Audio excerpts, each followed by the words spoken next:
தளபதியோட the greatest of all time படத்தோட 3வது போஸ்டர் பொங்கல் ஸ்பெஷலா ரிலீஸ் ஆச்சு. பொதுவா தளபதியோட படத்துல இருந்து எந்த ஒரு அப்டேட் வந்தாலுமே அதை குறை சொல்றதுக்குனே ஒரு பெரிய கூட்டம் இருக்கு. அந்த வகையில கோட் படத்துல இருந்து ரிலீஸ் ஆன 3வது போஸ்டர்ல ஒரு குறைய கண்டுபிடிச்சு அதை இப்ப சோசியல் மீடியால பரப்பிட்டு இருக்காங்க.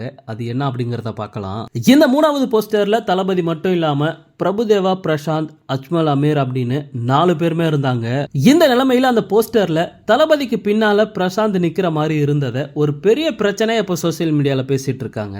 ஏன்னா தமிழ் சினிமால தளபதிக்கு முன்னாடியே ஒரு பெரிய ஹீரோவா பிரசாந்த் இருந்ததா சொல்றாங்க.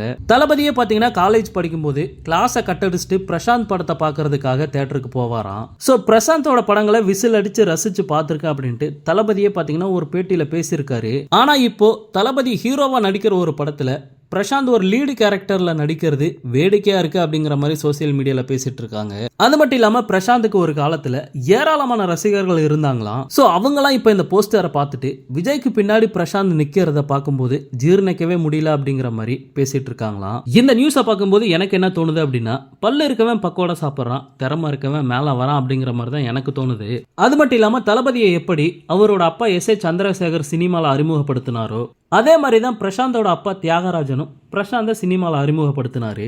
சோ 2 பேரையுமே அவங்களோட அப்பாக்கள் தான் சினிமால அறிமுகப்படுத்தினாங்க. பட் தளபதி மேல வந்துட்டாரு அப்படின்னா அது அவரோட கடினமான உழைப்பு அப்படின்னு தான் சொல்லணும். ஓகே நண்பா, இந்த ஒரு நியூஸை பத்தி உங்களுடைய கருத்து என்ன அப்படிங்கறத மறக்காம கமெண்ட்ல ஷேர் பண்ணுங்க. முக்கியமா நம்ம சேனலை சப்ஸ்கிரைப் பண்ணி சப்போர்ட் பண்ணுங்க.